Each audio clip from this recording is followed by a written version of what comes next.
Uma das maiores mentiras que contaram pra gente é a ideia de que uma fé passiva gera algum tipo de resultado. Uma fé passiva é uma fé medrosa, uma fé passiva é uma fé preguiçosa. Uma fé passiva é uma fé que entendeu que a ideia de aguardar em Deus significa não fazer nada até que Deus faça. Quando na verdade a ideia bíblica de esperar em Deus significa fazer a parte que Deus me pediu e confiou, e ter a convicção que a parte dele, Ele já fez. Alguém comigo aqui, diga amém. 40 anos de idade, mora com os pais, não sabe o chamado, não se envolve, não participa. O que você está fazendo? Eu estou esperando em Deus. Não, você não está esperando em Deus, você está desperdiçando algo que vai ser cobrado. A Bíblia fala sobre uma parábola de talentos, e a Bíblia fala que talentos foram distribuídos, confiados, mas no tempo certo, foram medidos e prestamos conta daquilo que fizemos com o que recebemos. Existe uma diferença muito grande, igreja, entre aquilo que Deus te deu e o que você faz com aquilo que Ele te deu. Tem pessoas que receberam menos de Deus, fazendo mais do que pessoas que receberam muito de Deus e não estão fazendo nada. E é sobre isso que eu quero falar nessa manhã. Eu quero chacoalhar você, despertar você, ativar você, para que você saia daqui nessa manhã sonhando os sonhos de Deus. Nada menos do que os sonhos de Deus, nada menor do que a vontade de Deus. Vamos, alguém aqui? Nada abaixo do que as promessas de Deus. Não, você não vai se encantar com os presentes de Deus. Os presentes de Deus são presentes, mas não são mais importantes do que a presença dEle. Não, você não vai descansar e ficar confortável demais nos palácios. É nesse lugar que muitos reis perderam as suas guerras. As distrações matam mais do que muitos gigantes. Sansão não foi vencido por um gigante, Sansão foi vencido por uma distração. Davi pecou no seu palácio, não porque ele perdeu uma batalha fora, mas porque ele perdeu uma batalha dentro. A Bíblia diz que era primavera, período em que os reis iam para a guerra, e Davi preferiu permanecer no palácio. As distrações roubaram de muitos líderes na nação algo poderoso que Deus havia confiado para eles. Líderes que estabeleceram ministérios prósperos, mas se perderam com recursos. Líderes que estabeleceram um ministério próspero, tocaram milhares, curaram milhões, mas se perderam por conta de um acesso, 10 minutos, que envergonharam toda a sua história. Homens grandes na nação que mancharam a história da família por conta de adultério.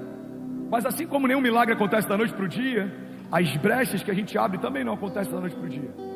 Nenhum cara extraordinário que a gente conheceu, que caiu com a secretária, caiu da noite para o dia. Não, são mensagens, acessos, pensamentos, liberdades. Nenhum grande líder que perdeu a isenção em relação a recursos, perdeu da noite para o dia, não. Vai perdendo a pureza, negligenciando princípios, o coração vai se cauterizando. Então eu vim aqui nessa manhã te lembrar que assim como posicionamentos que nos levam para caminhos de morte, são escolhas que a gente faz, posicionamentos que nos levam para caminhos de vida também. E é esse bom caminho, e é essa boa parte que você e a sua casa vão escolher e vão viver em nome de Jesus. Se alguém está comigo aqui em nome de Jesus, diga amém. Sabe, a ativação, o transbordo, a prosperidade, a aceleração são respostas dos céus a um posicionamento na terra. Homens clamam, os céus respondem ao nosso clamor. Homens semeiam, os céus multiplicam o que foi semeado. Homens batem, os céus fazem com que portas se abram. Homens procuram, os céus fazem com que a gente encontre aquilo que procura. Você pode perceber que todo milagre que a gente vê na Bíblia fala a respeito de uma reação dos céus a um posicionamento da terra. A mulher do fluxo de sangue, aquele cego que clamava enquanto a multidão tentava calá-lo, aquele paralítico que foi içado do telhado, cada um deles precisou fazer escolhas, e cada uma das suas escolhas liberaram seu destino. Pedro foi chamado por Jesus assim que ele viveu o seu maior milagre financeiro. Aquele jovem rico foi chamado por Jesus, mas não seguiu Jesus porque tinha riquezas demais. Adão, ele peca no meio do paraíso. Jesus resiste à tentação no meio de um deserto. Em toda a história bíblica a gente vê que não tem a ver com o que você tem, com o que você é, onde você está. Tem a ver com as escolhas que você faz. Saul era rei, e as decisões dele tiraram dele o reinado. Davi era pastor e o coração dele fez ele reinar. José foi feito escravo, mas a resiliência, a confiança dele nas promessas de Deus tornou ele governador. O governador, porque não caminhava e ouvia os céus, precisou trazer um escravo para aconselhar. Sabe, não importa a posição que você ocupa ou o cargo que você tem, tudo isso é indiferente, irrelevante. Agora a posição que você ocupa em Deus é o que vai definir o teu destino e toda a tua história. Alguém está comigo aqui? Alguém comigo aqui de verdade? Sabe o que eu amo na igreja? A igreja é o único organismo social em que faixa etária, poder aquisitivo e o quão culto você é não interferem em nada na posição que você ocupa dentro de um ministério. Para uma igreja saudável, é possível que um CEO de uma grande companhia se converta aqui hoje, como tem se convertido em todos os cultos. Em algum momento ele queira participar do projeto de Deus e ele se entender o corpo de Cristo e ele vai ser ativado no chamado. E vamos imaginar que ele queira servir na intercessão. É possível que um coordenador da intercessão trabalhe na portaria do prédio em que esse homem dirige uma empresa, mas quando ele entra no ministério, ele precisa reconhecer que a posição que essa pessoa ocupa é mais alta do que a posição que ele ocupa. O único organismo social que não leva em consideração diploma ou um histórico natural, que não leva em consideração justiça própria ou uma performance pessoal, é o reino de Deus. No reino de Deus é possível você dormir como escravo e acordar como governador. No reino de Deus é possível você dormir como perseguidor e acordar como libertador. Alguém está comigo aqui? Diga amém. No reino de Deus é possível você dormir como Saulo, acordar como Paulo. É possível você dormir como Pedro pescador, acordar como apóstolo de uma igreja primitiva. No reino de Deus é possível você dormir como José, escravo, e na noite seguinte dormir como José, governador de uma nação. Irmão, não importa de onde você veio, não importa a criação que você teve, não importa a geografia que você ocupa, quando Deus quer posicionar alguém, não há quem possa impedi-lo. Alguém está comigo aqui? Diga amém. Você pode celebrar Jesus no seu lugar. Vamos, se for para ele, você pode fazer barulho.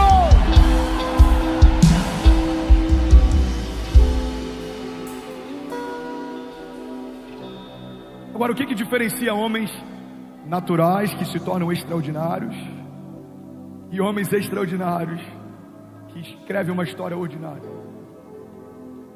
É o seu posicionamento,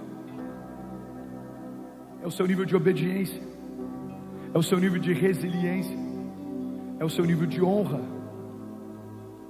Ontem a gente fez o último Experience. Puder abaixar só um pouquinho o teclado. Ontem a gente fez o nosso último Experience em Curitiba.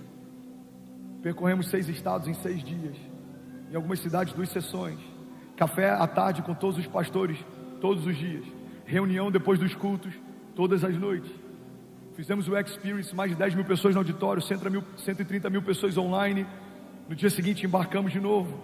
Ontem, na última sessão do último culto, do último estado, da última cidade, eu estava exausto. E aí eu falei com o pastor André, eu falei: pastorzão, deixa eu só celebrar esse último culto, eu não quero pregar, eu estou exausto. Eu vou ser sincero, eu nem queria estar aqui, eu queria estar com meus filhos, eu estou morrendo de saudade deles. E aí ele falou: Fernandes, eu preciso que você pregue. Pastorzão, eu amo te ouvir pregar, a igreja ama te ouvir pregar, eu estou aqui só para te honrar, me poupa dessa. Ele falou: cara, é importante para mim que você pregue. E aí eu subi e preguei, e foi a maior liberação que eu consegui dar em todos os dias de Experience. Por que isso aconteceu? Tem um princípio, o princípio de posicionamento em obediência. Quando você obedece mesmo sem concordar, quando você obedece mesmo sem querer, você acessa um lugar de favor no reino dos céus. Jesus cumpriu esse princípio. Jesus está diante da morte, ele está a alguns momentos de se entregar na cruz. Ele fala: Pai, se possível for, afasta de mim esse cálice, mas todavia seja feita a tua vontade, não a minha. E o Pai fala: eu quero. Ele enfrenta a morte, morte de cruz. Jesus, ele enfrenta o que os médicos dizem que é o estágio máximo de estresse que o corpo humano suporta antes do seu sistema nervoso desligar. Jesus transpira sangue, mas ainda assim obedece ao Pai.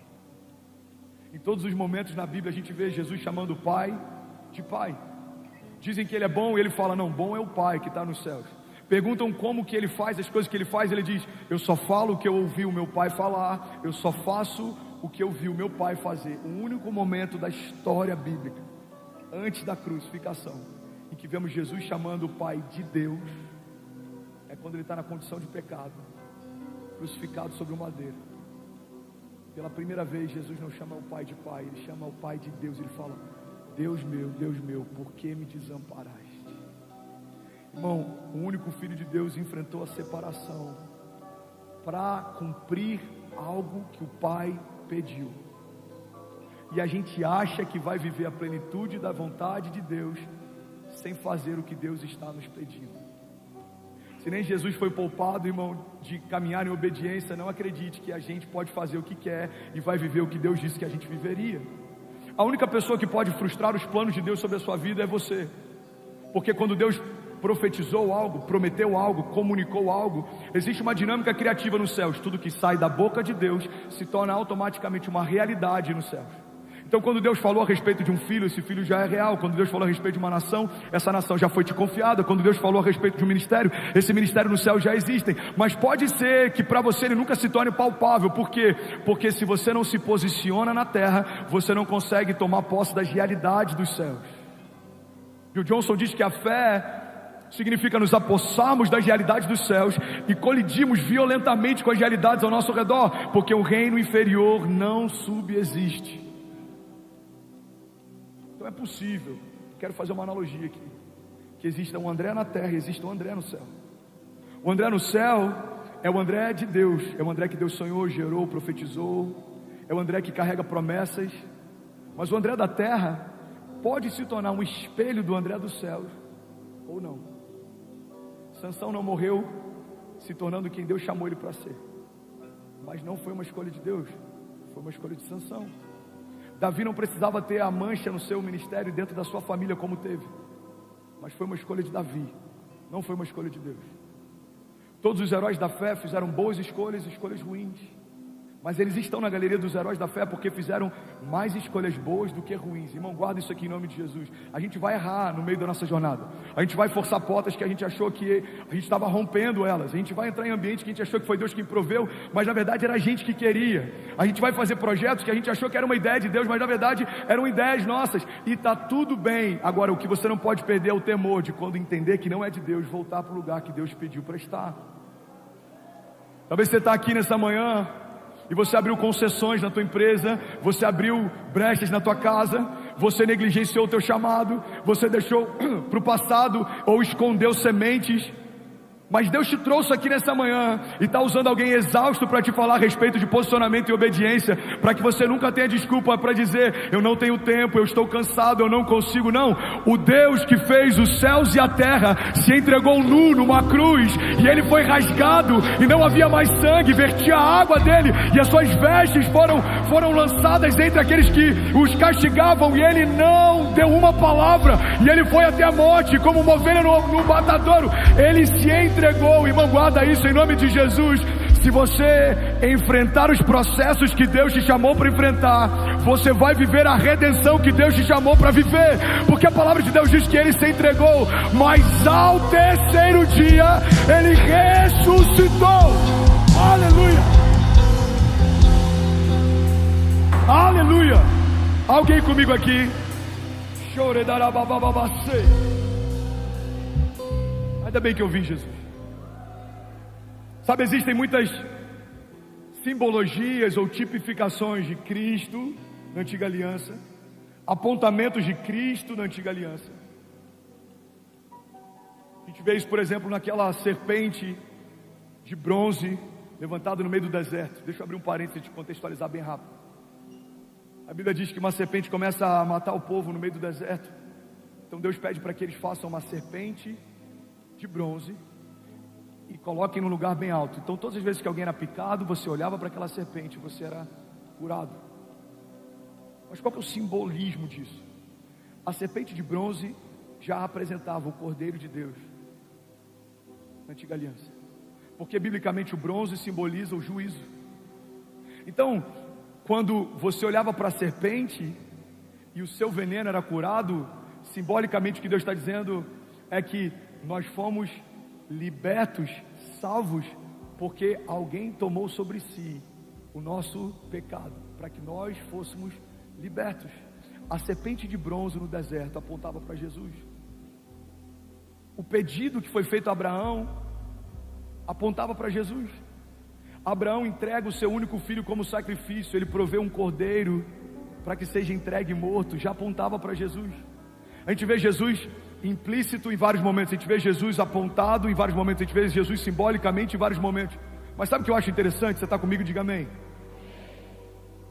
Quando Abraão está prestes a entregar o seu filho, o pai fala: não, basta, até aqui, você não precisa, eu já conheço o seu coração. Mas você concorda que Deus poderia ter feito a mesma coisa com Jesus na cruz do Calvário? Jesus está na cruz e ele fala: não filho, até aqui, pode descer, eu já conheço o seu coração.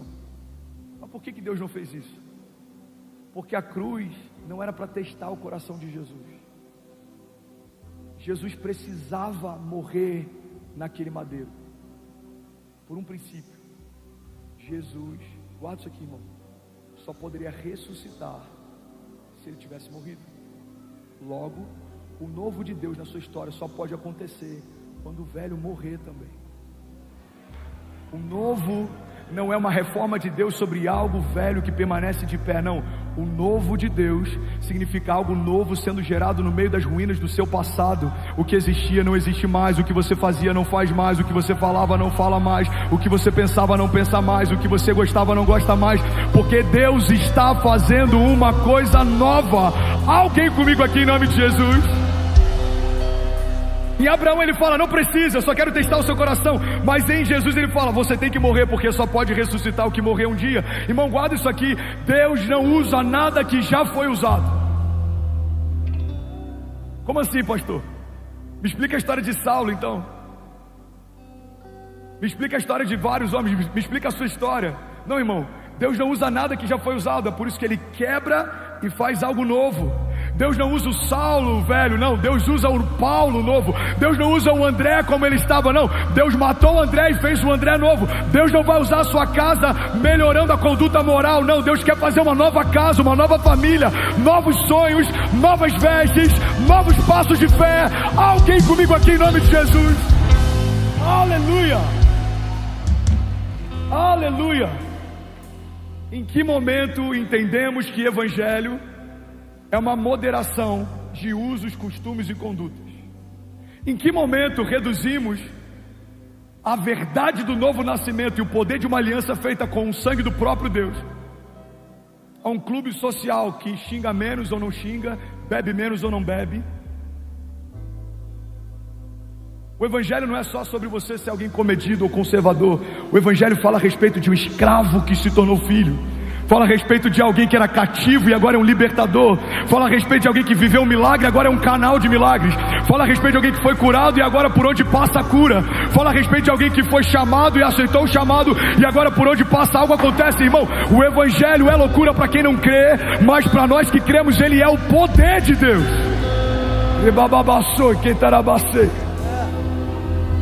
Agora, quando eu não entendo isso, eu não consigo me posicionar à altura do que o evangelho é e do chamado que Deus me fez.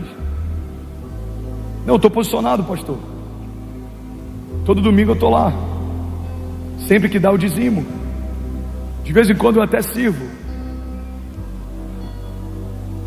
Deus não te chamou para ser um crente, irmão. Jesus não se entregou para você se tornar evangélico.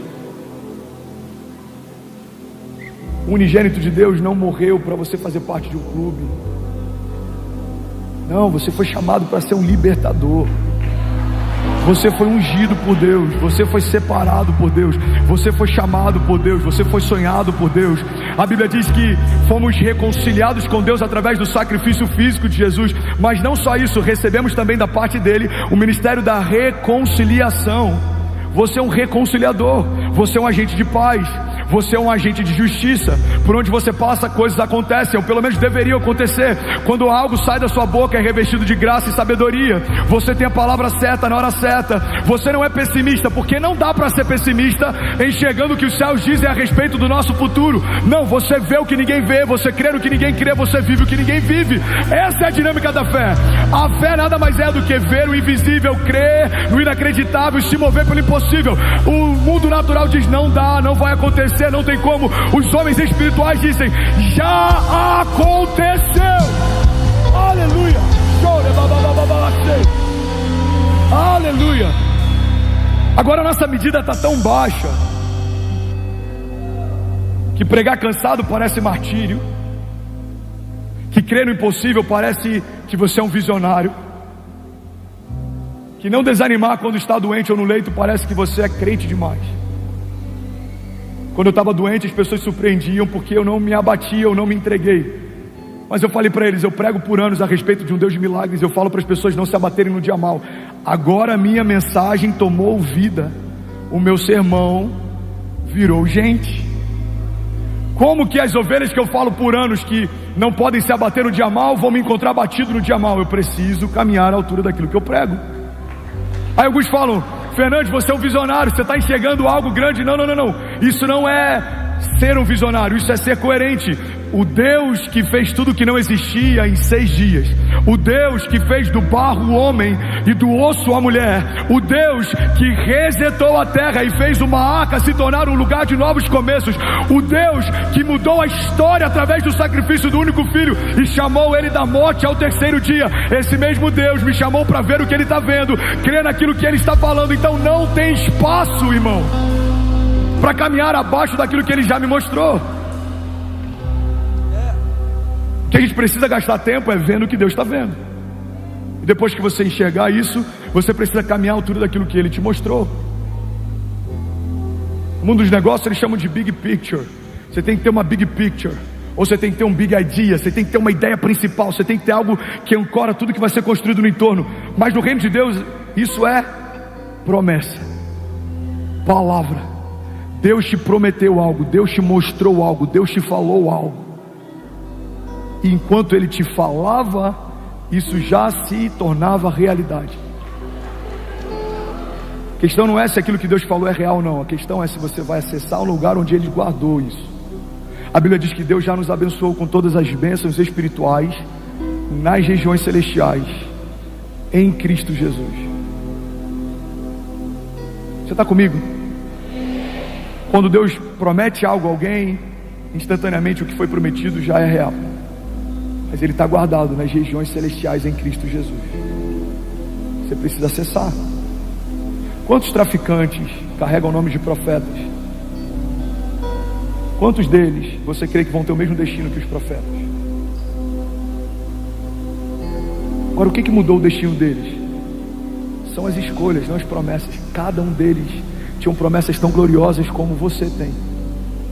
Porque Deus não faz nada sem propósito. Não há uma criação que tenha sido gerado por Deus na história da criação que Deus não tenha feito com intento, com destino, com propósito, com uma promessa. Então é possível morrer sem as promessas se cumprirem? É óbvio que é. A gente canta ou cantava essa canção que ela carrega algo que não é verdade. Não morrerei enquanto a promessa não se cumprir. Não, tem muita gente morrendo enquanto muitas promessas não se cumpriram. Quem tem promessa de Deus não morre, não. Morre sim. Tanto quanto quem não sabe as promessas que tem. Então o que eu preciso saber? Se eu sei as promessas que eu carrego, eu preciso viver por elas, eu preciso ser consumido por elas. Eu lembro que uma vez a gente estava no meio de um mutirão lá em Miami, e eu estava exausto, e eu estava envolvido, e a gente estava sonhando, e aí um jovem falou para mim: pastor, é apaixonante ver como você se doa pela igreja. Eu falei para ele: cara, um dia eu disse para Jesus que eu morreria pela obra, eu preciso viver por ela. Você em algum momento já disse: eu morreria pelos meus filhos. Você morreria por eles? Então viva por eles. Eu morreria por Jesus. Você morreria por Jesus? Então viva por Jesus. Porque não é coerente a gente falar: eu não negaria a minha fé e morreria por ele, mas na nossa semana a gente não vive por ele, não tem tempo com ele, não se dedica aos sonhos dele, não conhece os planos dele, não se move pela agenda dele. Irmão, ele não pode ser adicionado na sua agenda, ele precisa se tornar a sua agenda. Deixa eu abrir um espaço aqui para ele no domingo. Uau, esse domingo eu consegui vir. Não. Ele é tudo em todos, Ele é o princípio e o fim, nele tudo subsiste. Ele recebeu de Deus a plenitude, o nome dele está acima de todo nome que se possa mencionar, não só no tempo presente como no vindouro também. Ele está acima de todo principado e potestade, Ele está acima de todo poder e autoridade. Ele não existe, Ele é. Antes que tudo fosse, Ele já era. Ele estava com o Pai no princípio, Ele era Deus, e todas as coisas foram feitas por meio dele, e sem Ele nada do que foi feito se fez.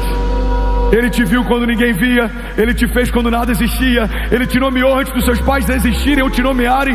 Ele já era. Alguém comigo aqui, levante suas mãos e diga: eu creio que a vontade de Deus é boa, perfeita e agradável. Diga: eu e minha casa estamos debaixo da vontade de Deus. Diga: eu sou quem Ele diz que eu sou, eu tenho o que Ele diz que eu tenho. Diga: eu posso o que Ele diz que eu posso, em nome de Jesus. Você pode celebrar Jesus no seu lugar.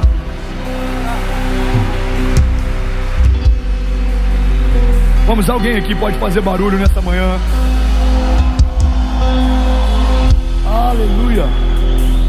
Vocês estão felizes ainda?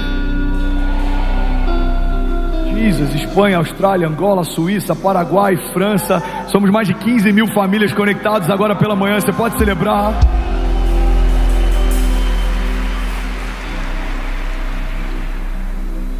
Deus não usa homens medrosos, nem preguiçosos, nem passivos. Deus não usa homens que são bons em desculpas ou vitimistas. Mas Deus também não precisa que você seja bom naturalmente para aquilo que Ele vai fazer, porque não é sobre você, é só sobre o seu posicionamento. Ele usa um homem que não é bom de fala para falar com o faraó. Ele dá para ele um cajado e um pedaço de madeira abre o mar. É porque nunca foi sobre o pedaço de madeira ou sobre a qualidade da fala que ele tinha, sempre foi sobre um posicionamento que ele teve.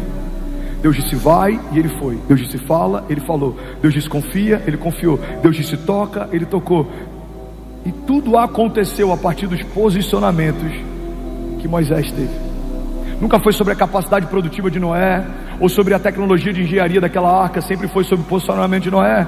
Enquanto ele construía algo que Deus pediu para construir, todos ao seu redor zombavam da sua construção. Noé parecia estúpido até as primeiras gotas de chuva caírem. Nunca foi sobre a eloquência de Pedro ou sobre a sua teologia. Ele era um pescador rude, não era culto, não era douto, mas ele acaba de viver o maior milagre financeiro e abre mão da sua maior pescaria para seguir a um Deus de milagres. Irmão, olha para mim em nome de Jesus. Muitos de nós fomos chamados assim como Pedro foi, mas preferimos ficar com a última pesca maravilhosa do que seguir Jesus, aquele que faz milagres. Quantos aqui pediram coisas para Deus enquanto receberam, deixaram Deus seguindo, mas preferiram permanecer no lugar do último grande milagre? Guarda isso aqui em nome de Jesus, irmão. Eu sou pastor há alguns anos, mais de 10 anos pastoreando pessoas, e eu já vi muitas vezes pessoas pedindo coisas para Deus, que quando Deus deu, essas coisas se tornaram a desculpa pelas quais essas pessoas não tinham mais tempo para Deus. Pastor, meu sonho é ter uma empresa para eu poder me dedicar mais à obra. 3 anos depois, irmão, cadê você, pastor? A empresa, você sabe como é que é, tá uma loucura. É reunião, é trabalho, é cansaço. Pastor, meu sonho é casar, e quando eu casar a gente vai se dedicar à obra. Casou, você não vê mais. Não deixe que os presentes que Deus te deu para testar o seu coração se tornem um motivo pelo qual Deus não te dá novas ondas de favor e graça.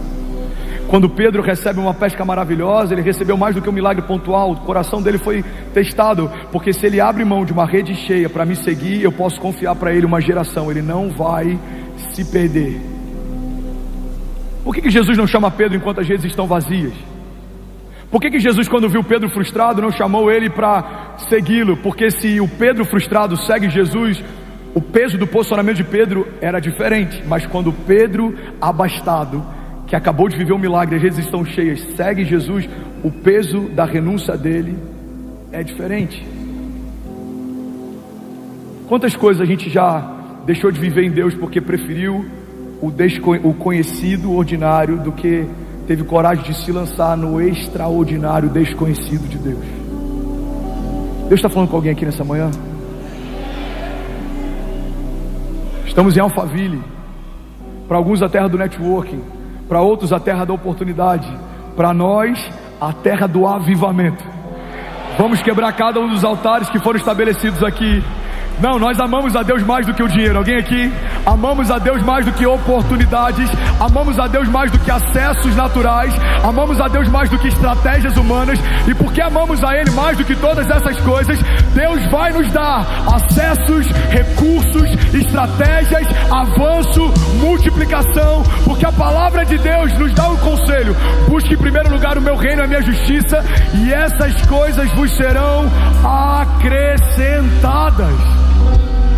Não busque como primícia o que os céus chamam de acréscimo.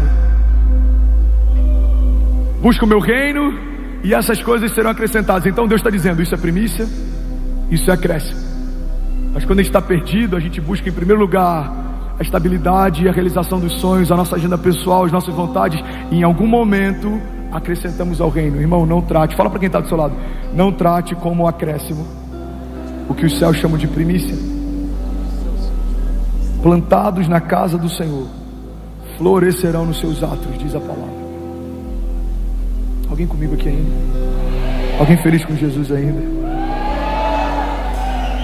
Eu vou ler rapidinho algumas passagens bíblicas que falam a respeito de condicionais que Deus estabelece. Pastores, me ajudem, vamos junto. Não parem de interceder, Deus está fazendo algo poderoso aqui nessa manhã, eu não tenho dúvidas disso. A medida de toda a resistência é proporcional à medida daquilo que Deus está fazendo.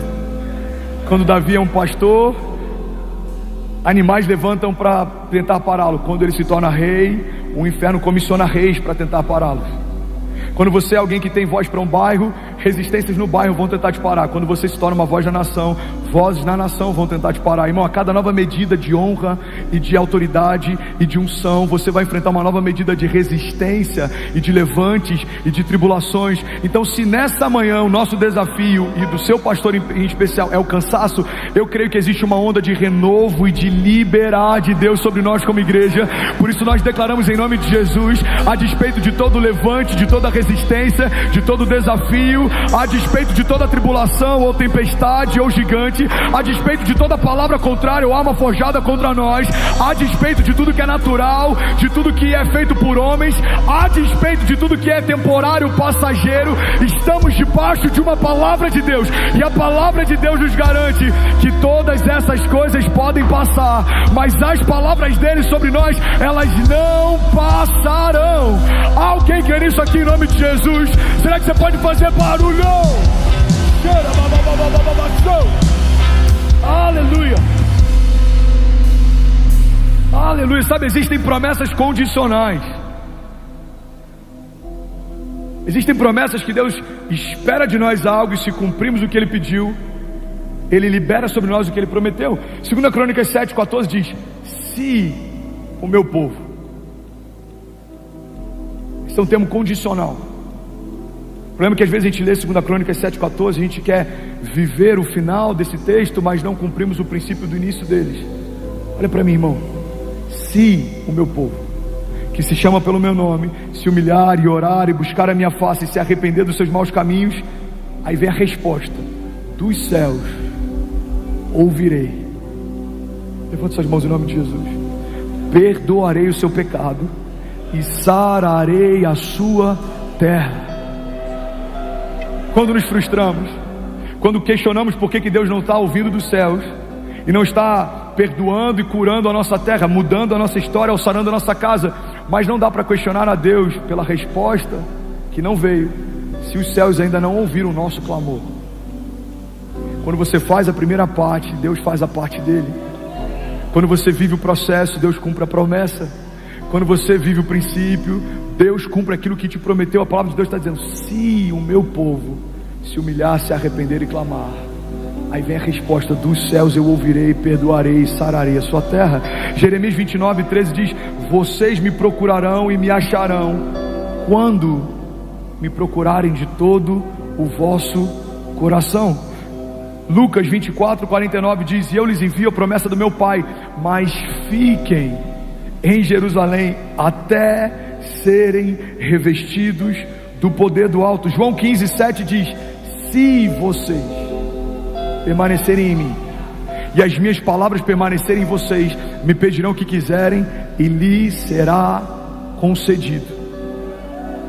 Lagoinha Alphaville, olha para mim em nome de Jesus. Se você permanecer em Deus e as palavras de Deus permanecerem em você, você pode pedir o que você quiser, que vai ser concedido. Porque o que você quer pedir se tornou a mesma coisa que Deus já queria te dar. O seu coração está alinhado com o coração dele, a tua agenda está alinhada com a agenda dele, a tua vontade está alinhada com a vontade dele. Eu lembro que no início da minha jornada de fé, eu li João 15 e eu surtei.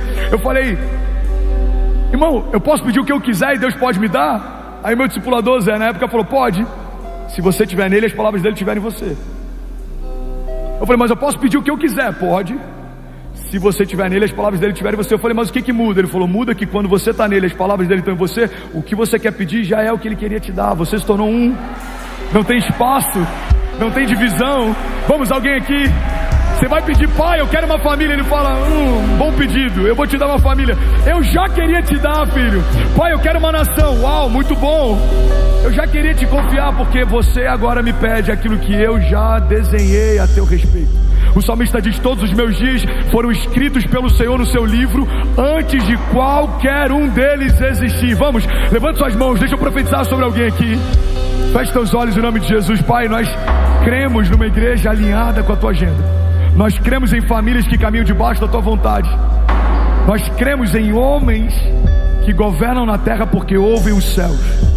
Nós cremos numa igreja ousada, uma igreja pioneira, vanguardista. Nós cremos em homens aqui que fazem história, abrem caminhos. Mas nós sabemos e reconhecemos que só faz história com o Senhor quem tem tempo com os céus. Nós entendemos, Jesus, que o lugar mais poderoso que a gente pode estar é na tua presença. Tua presença vale mais do que o ouro. Tua presença vale mais do que a prata. Tua presença vale mais do que status. Tua presença vale mais do que contatos. Tua presença vale mais do que acessos. Tua presença vale mais do que network. Tua presença vale mais do que estratégias humanas. Tua presença vale mais do que um saldo bancário. Porque nós conhecemos, Paizinho, ao longo da história bíblica, homens que tinham um saldo zerado, mas não saíram da tua presença, e da noite para o dia se tornaram reis e prosperaram. Jesus, nós conhecemos através da história bíblica homens que eram escravos, cativos, mas porque não abriram mão da tua presença, governaram nações.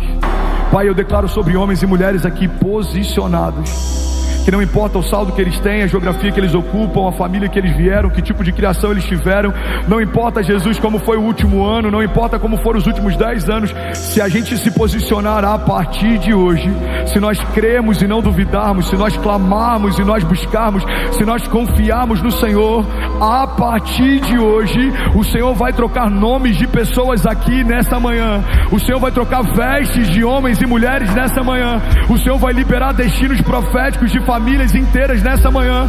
O Senhor vai levantar avivalistas, libertadores, patrocinadores do teu reino nessa manhã. O Senhor vai levantar homens fortes, homens que lideram centúrias, homens que lideram 100, homens que lideram 1000, homens que lideram 10.000. Pai, nós cremos, o Senhor pode, com uma palavra tua, liberar destinos nessa manhã. Homens que tocarão nações, homens que tocarão estados, homens que tocarão cidades. A tua palavra diz: pede-me e eu te darei nações por herança e os confins da terra como a tua propriedade. Pai, eu te peço, nos confia a nação, nos dá acesso em mesas altas, em lugares específicos. Jesus, nos dá voz de conselho para aconselhar homens que tomam decisões, que mudam destinos. Jesus, nos dá a palavra certa na hora certa, nos dá sabedoria que excede a nossa idade, nos dá autoridade que excede o nosso tamanho, nos dá alcance que excede aquilo que poderia ser justificado. Alguns vão dizer: não faz sentido falar como fala tendo a idade que tem, não faz sentido estar onde está tendo a história que teve, não faz sentido ter os recursos que tem vindo de onde veio. Mas em todos esses momentos nós diremos: o Deus de milagres mudou a nossa história. Vejam, Ele está fazendo uma coisa nova. Vocês não percebem? Quantos creem, Lagoinha, que Deus está fazendo uma coisa nova? Será que você pode dar um brado de liberdade no seu lugar? Vamos, será que alguém pode fazer barulho? Aleluia!